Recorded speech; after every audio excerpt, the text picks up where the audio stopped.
हरे कृष्णा। तो भागवत में इस श्लोक में बहुत अच्छा श्रवण के विधि के महत्व को बताया गया है। श्रवण का विधि कितना महत्व है, भगवान का लीला श्रवण करना क्यों जरूरी है, भगवान इतना लीला छोड़ के क्यों जाते हैं कि हम उनको श्रवण करें। भगवान का लीला श्रवण करने से अनंत लाभ होता है, हर तरह से हमारा अवगुण खत्म होता है और हम गुण की तरफ बढ़ते हैं। तो कहा जाता है इसमें यहाँ पे, तथा कुछ लोग कहते हैं कि आप श्रवण, स्मरण, पूजन आदि की भक्ति को जागृत करने के लिए प्रकट हुए हैं। श्रवण से ही भक्ति जागृत होती है। तो श्रवण क्या करना है, कथा सुनना है। और वो किससे सुनना है, किसी भक्त के मुख से या खुद से पढ़ना है। तो श्रवण, स्मरण, पूजन आदि की भक्ति को जागृत करने के लिए प्रकट हुए हैं, जिससे भौतिक कष्टों को भोगने वाले बद्धजीव इसका लाभ उठाकर मुक्ति प्राप्त कर सके। भौतिक कष्टों को भोगने वाले बद्धजीव, हम लोग क्या बद्धजीव हैं। भौतिक अनेक तरह का कष्ट होता है जो हम सब भी समझते हैं, मगर उसको पूरा नहीं समझते हैं।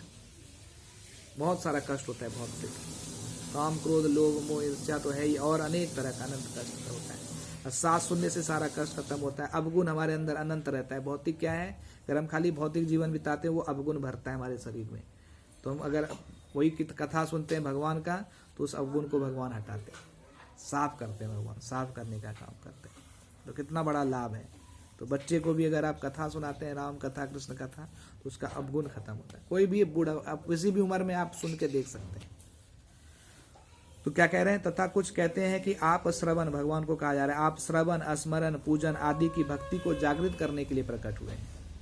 ये भागवत जो है ये श्रवण की विधि को जागृत करने के लिए प्रकट हुए थे। भागवत क्या है, साक्षात भगवान है, जिससे भौतिक कष्टों को भोगने वाले बद्धजीव इसका लाभ उठाकर मुक्ति प्राप्त कर सके, उतने उच्च बड़ा लाभ कर सके। तो श्रीमद् भगवद गीता में भगवान स्पष्ट रूप से कहते हैं कि वे प्रत्येक युग में धर्म पंथ की पुनः स्थापना करने के लिए प्रकट होते हैं। गीता में भगवान कहते हैं हर युग में धर्म की स्थापना करने के लिए प्रकट होते हैं। तो इस युग में भगवान भी धर्म की स्थापना करेंगे। इस युग का धर्म क्या है, श्रवण और कीर्तन। इसलिए भगवान ने अपना हरि नाम दिया है और भागवत दिया है, रामायण दिया है, राम नाम दिया है। ये दो आधार है इस युग का। इससे परम लाभ ले सकते हैं सब लोग। यह धर्मपंथ भगवान द्वारा निर्मित किया जाता है। कोई भी व्यक्ति नवीन धर्मपंथ निर्मित नहीं कर सकता, भगवान ही धर्मपंथ निर्मित करते हैं। जैसे हम लोग घर का कुछ सामान बना सकते हैं, मगर धर्म को नहीं बना सकते, धर्म भगवान ही बना सकते हैं।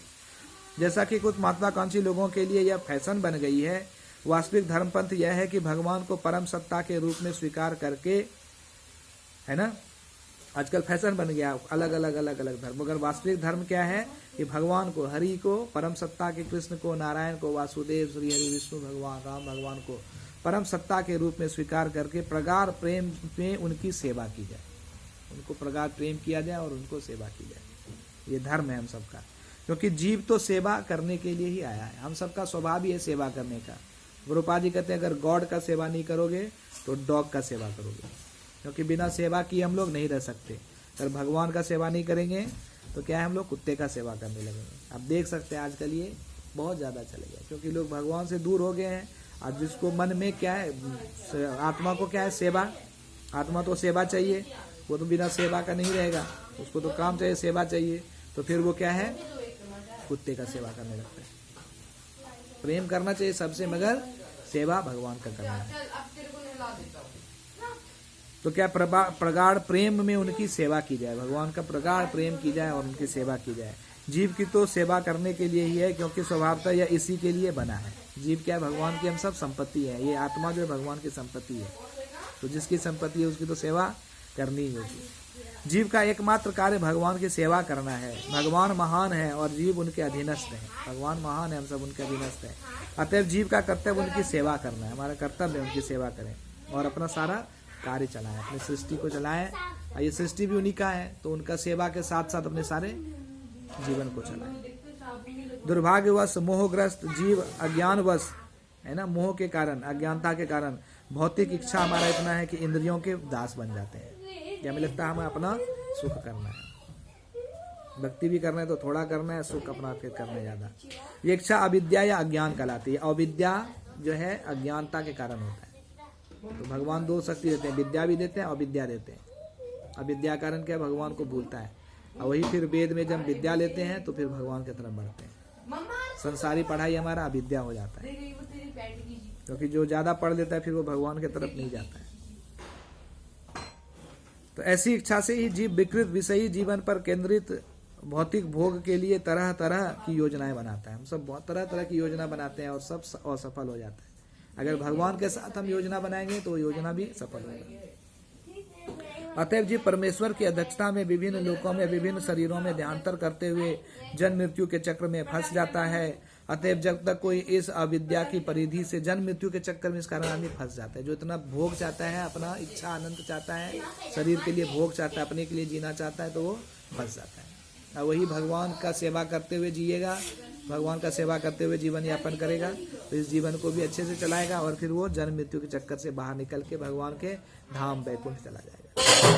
जरा जाती है बहुत, इस संसार में अनंत तरह का कष्ट भोगते रहता है जीव। कुछ पक्का नहीं है, अभी आप मनुष्य, अगले जीवन में आप कीड़ा बन जाएंगे, चलते फिरते कोई आपको दबा देगा, कुत्ता बन जाएंगे, राह पे कोई मारेगा, हमेशा ईंट मारेगा आपको। वही जो पिछले जन्म में आपका पुत्र था, इस जन्म में आपको ईंट मार।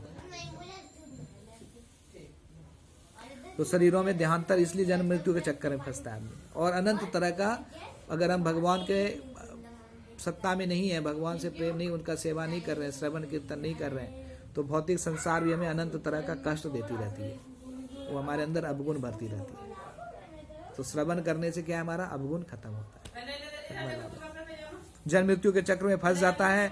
अतएव जब तक कोई इस अविद्या की परिधि से बाहर नहीं करता, ये परिधि है अविद्या का, इससे निकलने के लिए क्या है, श्रवण है, भगवान का कथा सुनना है। और किससे सुनना है, भक्त के मुख से। भक्त के बिना मुख से सुनेंगे तो फिर उसका कोई लाभ नहीं है। जो भगवान का नाम लेता है वो कथा सुनाने का अधिकारी है। कोई भी सुना सकता है जो भगवान का पहले नाम ले।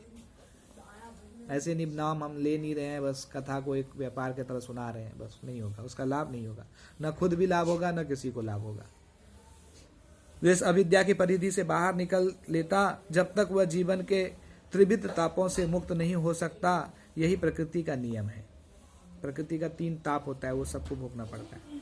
फिर भी भगवान बहुत दयालु है, कह रहे ये सबको भोगना पड़ता है। फिर भी भगवान कष्ट भोगने वाले जीवों पर अपनी अहौतिकी कृपावश उनके समक्ष प्रकट होकर, भगवान कृपावश प्रकट हो। अगर कलयुग में क्या हो गया, भगवान साक्षात नहीं आते, भगवान क्या है, नाम के रूप में भगवान अवतार लेते हैं, भागवत के रूप में भगवान अवतार लेते हैं, रामायण के रूप में भगवान अवतार लेते हैं। कथा जो है वो साक्षात भगवान ही है। हरि कथा और हरि में कोई अंतर नहीं है। तो वो कथा के रूप में भगवान अवतार लेते हैं, अपने लीला के रूप में अवतार लेते हैं। भागवत जो है भगवान के रूप में अवतार हुआ है। तो भगवान हम लोग पे बहुत दयालु हैं, इसलिए भगवान कृपावश उनके समक्ष प्रकट होकर श्रवण कीर्तन क्या देते हैं भगवान, श्रवण कीर्तन स्मरण। कलयुग का क्या है, श्रवण और कीर्तन। ये कलयुग का 2 विधि है, कलयुग का 2 शक्ति है। इसमें भगवान ने बहुत अत्यंत शक्ति दे दिया कलयुग में, श्रवण और भगवान का नाम में। क्योंकि समय के हिसाब से अलग अलग सॉफ्टवेयर बदलते रहता है ना, तो ये कलयुग का सॉफ्टवेयर है। श्रवण कीर्तन स्मरण पूजन स्तवन आत्मनिवेदन तथा शरणागति, ये सब भक्ति के अंग हैं। क्या क्या है यहाँ पे 6 अंग बताया गया है। तो श्रवण कीर्तन स्मरण पूजन स्तवन आत्मनिवेदन तथा शरणागति। शरणागति से युक्त भक्ति के सिद्धांतों को जागृत करते हैं। तो श्रवण करने के बाद धीरे धीरे ये सारे भक्ति के जो आधार है, जो अंग है, धीरे धीरे सारे विकसित होने लगते हैं। आपको स्मरण भी होने लगेगा, आत्मनिवेदन होने लगेगा, फिर शरणागति हो जाएगा। तो सब कुछ श्रवण से शुरू होता है। क्योंकि वे कष्ट भोग रहे जीवों पर इतने अधिक कृपालु हैं कि जितनी जीव आशा भी नहीं रखते। भगवान इतने कृपालु, हम लोग सोचते हैं कि भगवान कृपा नहीं कर, भगवान इतने कृपालु है, इतने कृपालु है, इतना भगवान पर वो है चिंता में कि इसलिए वो उन्होंने भागवत ला के दिया और अपना नाम दिया, उसमें सारा शक्ति दे दिया। कम से कम इसको जीव करेगा, सभी जीव करेगा तो जीव सफल हो जाएगा, जीवन को सफल कर लेगा, हर तरह से जीवन में सक्सेस रहेगा। बहुत लाभ है इससे। बच्चों को भी सुनाएंगे तो बहुत लाभ होगा। बच्चों को भी हृदय से सारा मल निकल जाएगा, अवगुण निकलेगा, वो गुणवान बन जाएगा। सब चाहते हैं गुणी हो बच्चा, गुणी के लिए बड़े बड़े स्कूल में देते हैं, मगर असली हम लोग विज्ञान नहीं जानते कहाँ से हमें गुण मिलेगा। तो जीव आशा भी नहीं रखते। उपयुक्त ये सारी विधियां या किसी एक विधि को ग्रहण करने से बद्ध जीव अविद्या के बंधन से छूटकर बहिरंगा शक्ति के द्वारा भरमाए गए समस्त भौतिक कष्टों से मुक्त हो सकता है। सारी विधियां या किसी एक विधि को अपनाने से व्यक्ति क्या है, जो माया में भरमाया हुआ है, जो माया में बहुत ज्यादा भरमाया हुआ है, भ्रम में रखा हुआ है, तो उससे अविद्या के कारण उससे हम लोग निकल सकते हैं। विद्या के बाद ही निकल पाएंगे। तो संसार का जो ज्ञान लेते हैं वो अविद्या है, और भगवान का ज्ञान क्या है, वो विद्या है।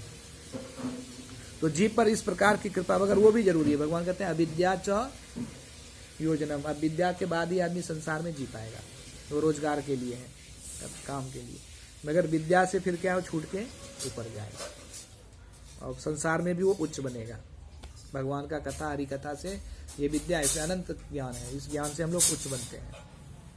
तो जीवों पर इस प्रकार की कृपा भगवान श्री चैतन्य महाप्रभु के रूप में भगवान द्वारा प्रदान। तो चैतन्य महाप्रभु आके इस विधि को बताया है, स्थापित कर। भगवान का हमेशा युग धर्म, युग अवतार होता है, तो इस युग का अवतार है चैतन्य महाप्रभु और उन्होंने युग धर्म को स्थापित। हर युग का एक धर्म होता है, इस युग का धर्म है श्रवण और कीर्तन। और कीर्तन क्या करना है, भगवान हरि का नाम है, हरे कृष्णा कृष्णा कृष्णा हरे हरे, हरे राम राम राम हरे हरे।